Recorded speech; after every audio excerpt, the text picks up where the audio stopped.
حبيبي انقل معنا.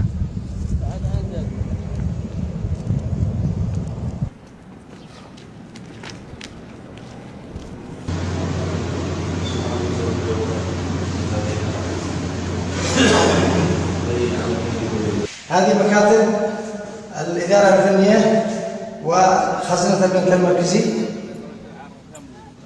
ومكتب البنك المركزي في المنفذ والجمرك الشمالية الفاصلة ما بين وحدود المملكة العربية السعودية.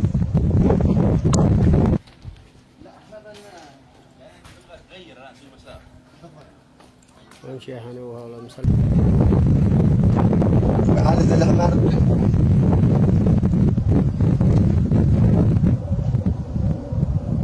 كيف نزلنا.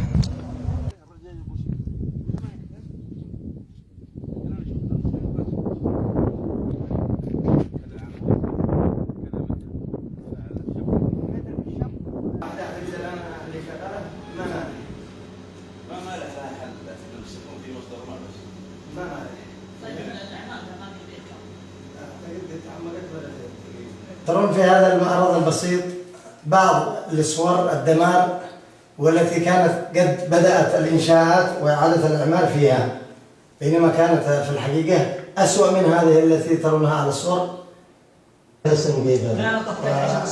نعم تكرمت. طيب تحاول تطلع الصورة من الجهة هذه على أساس لا خلاص. هذا مبنى الإدارة العامة بعد بداية الإنشاء، بعد بداية الإصلاحات وإعادة الإعمار لها. هذا المبنى الذي نحن الآن بداخله. قمنا بجولة استطلاعية للمنفذ وجميع مرافق الجمرك من البوابة إلى البوابة باستعراض جميع المنافذ، جميع المرافق والمكاتب المالية والاقتصادية والأمنية.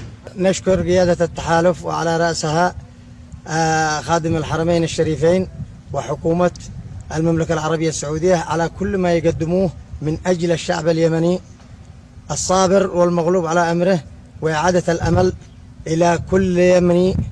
فلهم مني الشكر ولهم من كل يمني الشكر الكثير.